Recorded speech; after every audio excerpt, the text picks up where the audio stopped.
नमस्कार, भारत होम्योपैथी के YouTube channel पर आपका स्वागत है और आज इस वीडियो में हम बात करेंगे क्या अस्थमा रोगी या जो भी व्यक्ति रेस्पिरेटरी प्रॉब्लम से सफर कर रहे हैं वो सिगरेट पी सकते हैं या नहीं, या किसी भी तरीके की स्मोकिंग कर सकते हैं या नहीं। अगर आप भी स्मोकिंग करते हैं, चाहे वो बीड़ी हो, सिगरेट हो या इवन आप तंबाकू खाते हैं, तो ये आपके लिए हानिकारक हो सकता है। कैसे हो सकता है वो सारी जानकारी आज इस वीडियो में मैं आपको देने वाला हूं।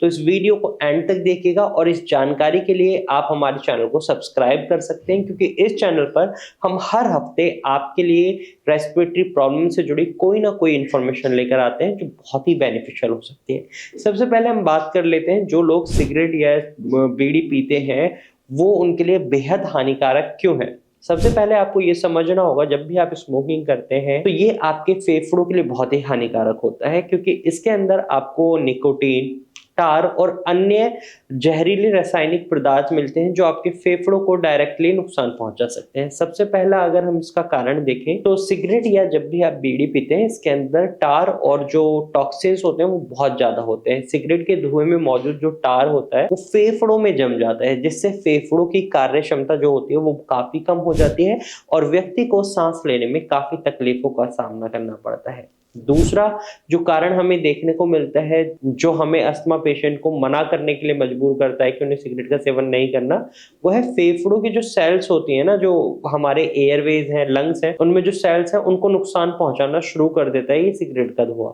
फेफड़ों के स्वास्थ्य के लिए या उसके जो सेल्स है उनके लिए ये बहुत ही हानिकारक होता है। ये उनको नष्ट करना शुरू कर देता है, यानी डिस्ट्रॉय करना शुरू कर देता है, जिससे जो सेल्स की रीजनरेशन होती है वो काफी हद तक हैम्पर होती है और उसकी वजह से समय के साथ साथ फेफड़ों की बीमारी और ज्यादा बढ़ जाती है और कई बारी कैंसर का रूप भी ले लेती है। वहीं ब्रोंकाइटिस और फेफड़ों के संक्रमण का भी खतरा बढ़ जाता है। सिगरेट पीने से ब्रोंकाइल ट्यूब यानी जो हमारे सांस लेने की नलियां हैं उनमें सूजन आ जाती है, जिससे बलगम बहुत ज्यादा बनने लग जाता है, म्यूकस फॉर्मेशन हो जाती है और व्यक्ति को, जो भी व्यक्ति इस चीज से सफर कर रहा है, उसको बार बार खांसी आने लग जाती है और किसी भी तरीके के इन्फेक्शन का खतरा और ज्यादा बढ़ जाता है। और साथ ही साथ जब आप सिगरेट पीते हैं तो ये आपकी इम्यूनिटी पर भी बुरा प्रभाव डालती है। जो आपकी कार्य क्षमता होती है फेफड़ों की वो भी कम हो जाती है। रिजल्ट क्या होता है, जब आपका इम्यून सिस्टम वीक होने लगता है तो वो ऑटोमेटिकली ट्रिगर कर जाता है दूसरी दिक्कतों से।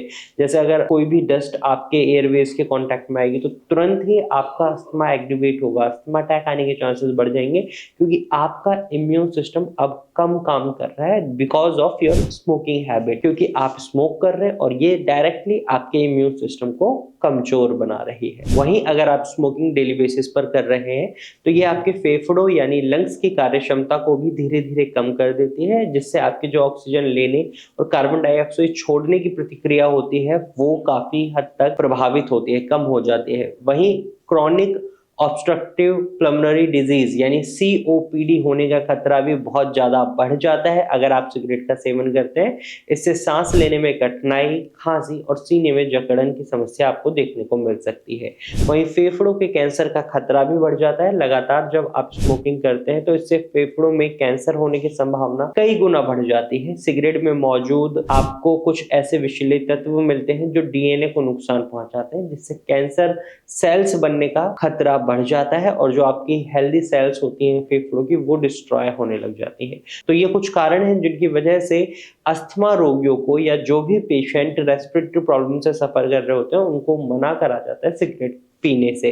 अगर आप भी अस्थमा या किसी भी रेस्पिरेटरी प्रॉब्लम से सफर कर रहे हैं तो ऐसे में आपको इसका सेवन नहीं करना है, यानी कंजप्शन नहीं करना है। बेसिकली आपको स्मोकिंग नहीं करनी है, क्योंकि ये आपके शरीर में ऑक्सीजन की कमी को भी बढ़ा देता है। आई होप आपको समझ आ गया होगा कि कैसे अस्थमा रोगियों को अपने आप को स्मोकिंग से बचाना है, और तंबाकू या बीड़ी का भी सेवन कर रहे हैं या उसका इस्तेमाल कर रहे हैं तो उनसे भी दूरी बनाएं, क्योंकि ये एट द एंड आपके फेफड़ों को, लंग्स को नुकसान पहुंचा रहे हैं। अगर आपको अस्थमा से छुटकारा पाना है या उसे ठीक करना है तो यहाँ आप भारत होम्योपैथी डॉक्टर की टीम की मदद ले सकते हैं। आप स्क्रीन पर दिए गए नंबर पर कॉल कर सकते हैं और भारत होम्योपैथी डॉक्टर टीम से एडवाइस ले सकते हैं। आज के वीडियो में सिर्फ इतना ही, फिर मिलेंगे एक नई वीडियो के साथ, तब तक के लिए धन्यवाद।